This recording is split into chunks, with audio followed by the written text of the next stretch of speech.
जब जब इस धरती पर धर्म की हानि हुई है, तब भगवान श्री हरि ने किसी न किसी रूप में आकर अवतार लिया है और धरती को पाप मुक्त किया है और धर्म की स्थापना की है।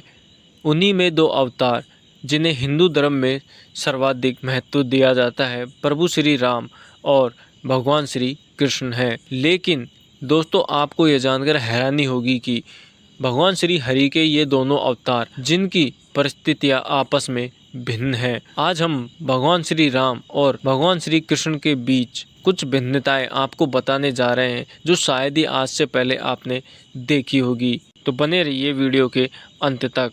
दोस्तों, भगवान श्री राम का जीवन मर्यादाओं से भरा हुआ था, जबकि भगवान श्री कृष्ण समय आने पर इसका अनुसरण नहीं करते थे। समाज में रहने वाले प्रत्येक व्यक्ति के लिए मर्यादा जरूरी है, इसलिए प्रभु श्री राम को मर्यादा पुरुषोत्तम के नाम से भी जाना जाता है। भगवान श्री राम का जीवन एक आदर्श जीवन है, तो भगवान श्री कृष्ण का जीवन एक उत्सव के रूप में दिखाई पड़ता है। पुत्र के रूप में भगवान श्री राम ने वनवास ग्रहण किया और पति के रूप में सीता वियोग। राम के दुखों का ना छोर है और ना ही कोई सीमा, लेकिन फिर भी वह मर्यादा को नहीं त्याग पाए। सत्य के पथ पर अटल रहे। राम अपने हर रूप में धर्मार्थ किसी न किसी सुख की बलि देते हुए दिखाई देते हैं। वहीं शस्त्रधारी राम युद्ध क्षेत्र में हर खोया सुख और पूर्ण सम्मान जीतने में समर्थ थे। लेकिन इसके विपरीत भगवान श्री कृष्ण बेहद राजनीतिक अवतार है, जो कभी जरासंध के भय से युद्ध छोड़कर भाग जाते हैं, जिस कारण उन्हें रणछोड़ भी कहा जाता है। वे परिस्थिति खराब होने पर मैदान छोड़ना भी बुरा नहीं मानते। वे हर परिस्थितियों के अनुसार ही अपना कार्य करते हुए दिखाई देते हैं। यही एक राजनेता की सबसे बड़ी पहचान होती है। जीवन चरित्र।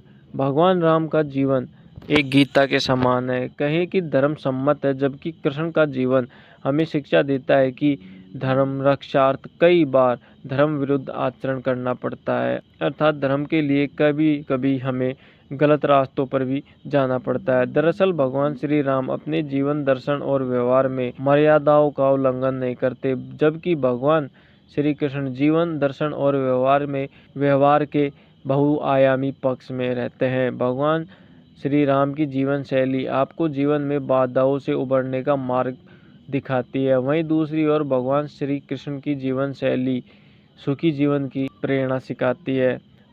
बात करें दाम्पत्य जीवन की, भगवान श्री राम सामाजिक नियमों का पालन करते हुए सिर्फ एक पत्नी व्रत ही धारण करते हैं, जबकि भगवान श्री कृष्ण के 8 पत्नियां थी। भगवान श्री राम ने अपनी पत्नी के वियोग में 2 वर्ष बिताए, जबकि भगवान श्री कृष्ण को कभी पत्नी का वियोग ही नहीं हुआ, बस उन्हें अपना प्रेम वियोग सहन करना पड़ा, जो कि बहुत ही ज़्यादा दुखदायी था।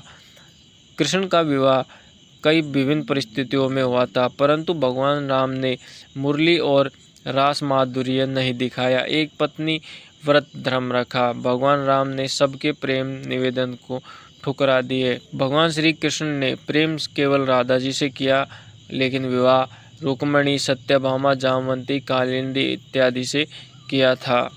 भगवान राम का जीवन बचपन से ही वन में वनवासी ऋषि आदिवासियों के बीच ही रहकर धर्म कर्म के कार्यों में बीता था।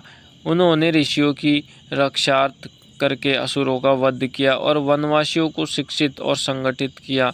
लेकिन इसके विपरीत देखें तो भगवान श्री कृष्ण का सामना बचपन से ही राजाओं से होता आया है और वे राजनीति के केंद्र में रहे।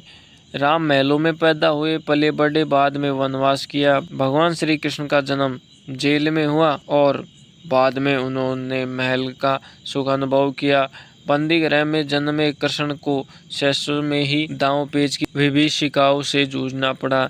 राम ने तो तपसी, वनवासी और उदासी का जीवन जीकर धर्म की रक्षा प्रारंभ की थी। भगवान श्री कृष्ण और उनके 18 कुल के लोगों का कार्य गौपालन था। भगवान श्री कृष्ण इस क्षेत्र को व्यवस्थित कर इसका विस्तार करते हैं, जबकि भगवान राम ने 14 वर्ष का वनवास काल वन भूमि में कृषि विस्तार करके किया। उन्होंने वनवास में रहकर झोपड़ी में रहना सिखाया और वनवासियों की भूख का समाधान किया।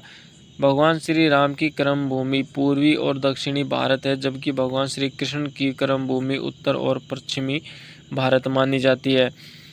पूर्वी और दक्षिणी भारत का मुख्य भोजन चावल है, जबकि इसके विपरीत देखा जाए तो उत्तर और पश्चिमी भारत में दुग्ध उत्पादन प्रमुख भोजन है।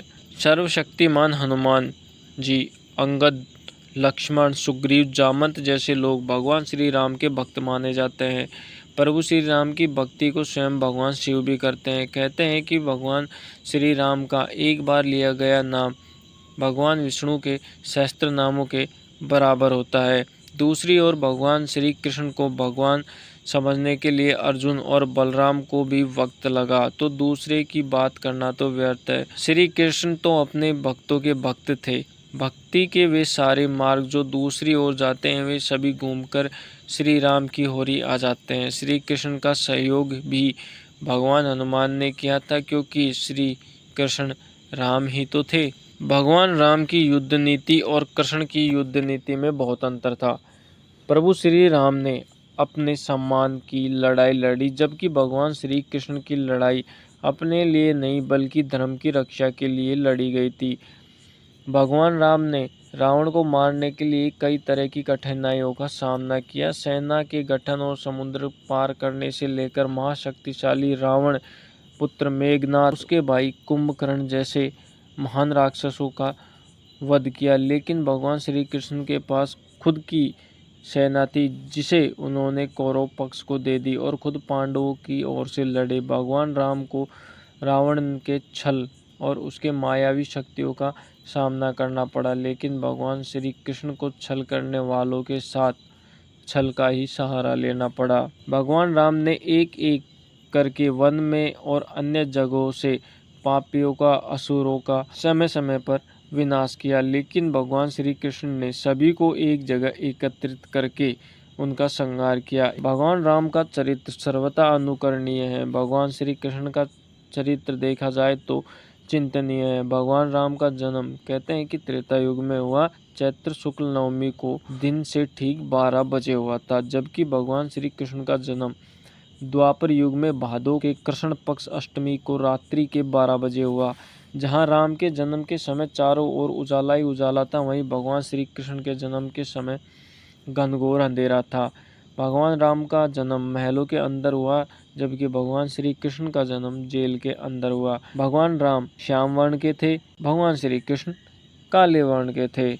लेकिन जब भगवान राम ही कृष्ण और कृष्ण ही राम है, तब अंतर बताना उचित नहीं है। भारतीय जन के परम आदर्श राम भी हैं और कृष्ण भी। ये दोनों भारतीय धर्म परंपरा के ऐसे महान पुरुष हैं, या कहें तो भगवान है, जिनसे हर देश काल का व्यक्ति प्रेरणा लेता है। मर्यादा की भी और असीमता की भी, धर्म रक्षा की भी, जीवन मर्यादा जैसा। दोस्तों, भगवान श्री राम और भगवान श्री कृष्ण एक ही हैं यदि देखा जाए तो। लेकिन कुछ लोग आज के समय में ईश्वर को बांटने में लगे हुए हैं। आप सबसे हाथ जोड़ के यही विनती है कि ऐसा ना करें, क्योंकि ईश्वर एक होता है, बस उसके रूप ही अनेक हैं।